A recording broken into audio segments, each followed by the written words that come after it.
বছর শেষের সকালটা শুরু হলো লুচি দিয়ে। তারপরে বেশ খানিকক্ষণ এদের সঙ্গে খেলার পর্ব চলল। গুল্লে ওদিকে গুনগুন করে গান ধরেছিল। কি আনন্দ এই বসন্ত, আজ তোমারই এ কুঞ্জের পারে। সঙ্গে বিশেষ ইনস্ট্রুমেন্ট তো ছিল না, তাই সঙ্গত করে দিয়েছিল ঝিঁঝির ডাকে। ওই দূরে কি দেখা যাচ্ছে বলুন তো? সমুদ্র। আমরা উঠেছি এবার বানি ওয়াচ টাওয়ারে। এখান থেকে চারপাশটা খুব সুন্দর লাগে। আর এই বোগেনভিলিয়াগুলো এত সুন্দর লাগছিল ওপর থেকে। আর দূরে দূরান্তে যেদিকে তাকাই বিস্তীর্ণ প্রান্তর, অসংখ্য জলা ভেড়ি, কি নেই। আর সবুজে সবুজে মোড়া যেন সবটা।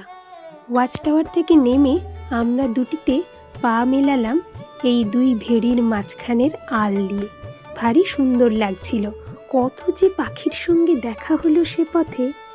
যাই হোক, কিছুক্ষণের মধ্যে ফিরে ভাত, শুক্তো, ডাল, আলু ভাজা, স্যালাড আর কেউ ডিম কেউ মাছ, এসব সহযোগে সুন্দর একটা লাঞ্চের পর্ব সারা হলো।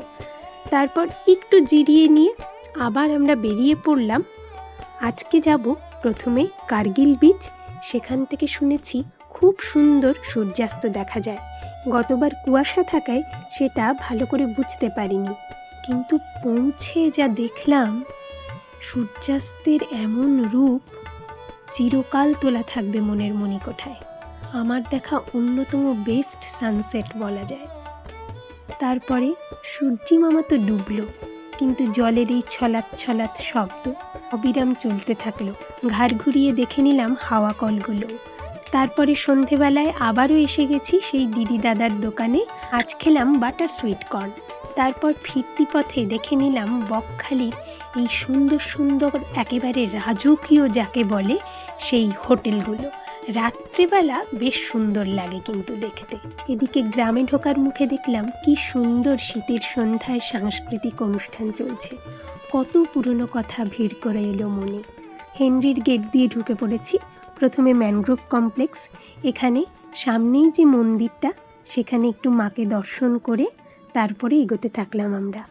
আর এই যে সেই পথ, গা ছমছম পাতালপুরি, কেউ কোথাও নেই। আমাদের নিউ বিল্ডিংয়ের গেটটা বন্ধ থাকায় গুল্লে যদিও নেমেছিল গেটটা খুলতে, তাই তাকে দেখাও গেল এক ঝলক। যাই হোক, আমরা ফিরে এলাম সুন্দর একটা সন্ধে কাটিয়ে। এদিকে গুল্লে তখন জয়দাকে কবিতা শোনাতে ব্যস্ত।